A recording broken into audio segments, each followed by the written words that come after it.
one of those events that you look at and feel like you could also do it. I could do it. This is Sportscentre. Hey, I'm Marissa Roberto, and the in-season Stanley Cup for the Leafs continues tonight, as Auston Matthews has what might be his last shot of the year to hit 70, as the Leafs take on the Panthers in Florida. And what's even more exciting about this one, even though it feels like an end of the season nothing burger games, there's still a ton at stake here, because it has significant playoff implications as the division is still up for grabs for Florida. Boston and Florida each play in their last game tonight, and are separated by just 1 point in the standing. So Boston is a point up and play the Senators tonight, but the Panthers have more regulation wins, which gives them the edge if a tiebreak is needed. So here's how we find out who's playing who in the Atlantic Division. Cue Doctor Strange. Went forward in time to view alternate futures, to see all the possible outcomes of the coming conflict. Tampa's waiting to find out who wins the division, as that will be their opponent. Toronto will play the Panthers if they beat them in regulation tonight. If Florida and Boston both lose in a shootout or OT, or if Boston gets any sort of win, or if Florida and Boston both lose in a shootout or OT, or if Boston gets any sort of win. Now they'll play the Bruins if Boston gets a point against Ottawa, but Florida gets 2 against Toronto. Or if Boston loses in regulation, and Florida gets a point tonight against Toronto. Toronto has won 2 of the 3 matchups against Florida this season so far, with 1 of them in a shootout, while they've lost all 4 against Boston. Okay, enough playoff talk. Between those scenarios and the slew of injuries that have popped up all of a sudden, I am stressed. So let's focus on something happy, the chase for 70. With tonight likely being his last shot and 1 more to go, he's gonna do it, right? But you also know the Panthers absolutely do not want to be the team that he does it against. And if he doesn't get it tonight, do you risk playing him in the game against Tampa the next night? I say yes. And those of you in the Leafs region can watch what could be a historic game tonight on TSN. Coverage begins at 7 Eastern. To the association, and it's a massive night on the hard court as the Western Conference play-in is here. Let's start with that 7-8 game. And all the debate on whether or not the Lakers are better losing tonight and risking no playoffs to get the 8th seed. If LA wins, they get the 7th seed and Denver in the first round. If they lose, they get the winner of Kings Warriors. And then if they win that game, they get the 8th seed in OKC. Now, some of you watching may think risking something like that is crazy, but playing Denver of late has been a nightmare for LA. Going back to last year, including playoffs, they've lost 8 straight against Denver, with 4 of those games by double digits. But here's the other side of that argument. If you're gonna beat the Nuggets, isn't your best chance now while the Lakers are most fresh?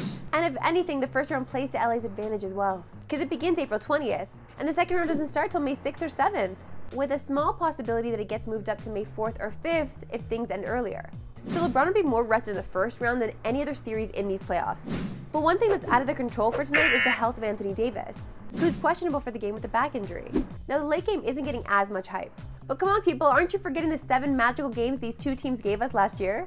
When it all culminated in Steph dropping what was then a record 50 points in Game 7. Well, now these teams are in a one-off win-or-go-home scenario. So yeah, we're just as hyped for the late game as we are for the first one. But what about Draymond? Well, it seems like Draymond the fan is hyped, but Draymond the player, not so much. I hate the play-in, just so you all, I absolutely hate it. It's the best thing ever created. When you look at the play-in and what it's done for basketball, it's the best thing ever created. I don't know who came up with it. I know Bron said they need to be fired. If they were fired when Bron said that, they need to get their job back, because the play-in is insane. You gotta respect the player that loves the game. And you can watch the Western Conference play-in tonight on TSN. Starts at 7:30 Eastern, 4:30 Pacific with the Lakers and Pelicans. Then after that is the Warriors and Kings.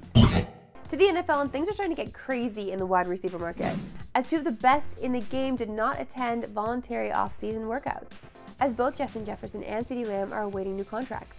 And honestly, we can't really blame either.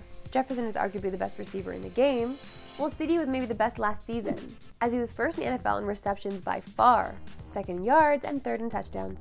So is there any smoke to this? Or is this just a standard dance most players do when they want a new contract?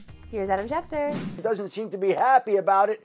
That is a big deal, and we will continue to wait to see where this goes. Again, he will not play this season without a new contract. And speaking of wide receivers without contracts who didn't show up for the start of the voluntary workout program, CeeDee Lamb. And CeeDee Lamb obviously believes that his time has come to be paid, and I don't know that we'll see him around Dallas until he gets the type of contract that he deserves, and neither side feels like it's close to a deal. Listen, if I were at that level of good, I would do the same thing. Tuesday, so it's time for our anytime goal scorer action. And look, we love our friends on the TV side here at TSN. But yesterday I took to my Insta because something needed to be said, so I said it. Not to be the pettiest you've ever seen, but the anytime goal scorer bet they do on broadcast, this right now should belong to DSC because we have more winners selected than any other show. But it's fine. It's fine. You know, we don't need awards. Well, you think I'm not gonna be petty? Have you met me? But now let's keep the good times rolling as we're coming off yet another winner last week. And I'm just gonna be honest, this is a pick with my heart and not my head because we all want 70 to happen. So we're ignoring the not so great odds and going Auston Matthews to score 70 tonight at -125. Look, we've talked about it ad nauseum. He is on absolute fire. And that's just gonna continue tonight and into the playoffs. I've been saying it from the start. Auston 70, AM 34 goes 7-0. This is it. That's all for today. We'll see you picking more 3s. No Pacific! Have a good one.